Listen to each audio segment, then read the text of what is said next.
ఆశ్రయే భువనాశ్రయం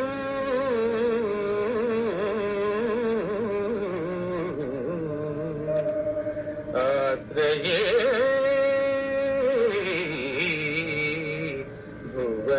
భువనాశ్రయం.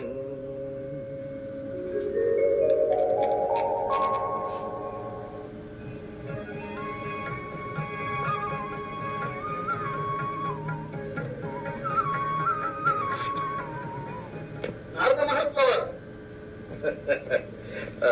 దయచే నారాయణ నారాయణ. ఆనందానికి అంతరాయం తగ్గలేదు కదా.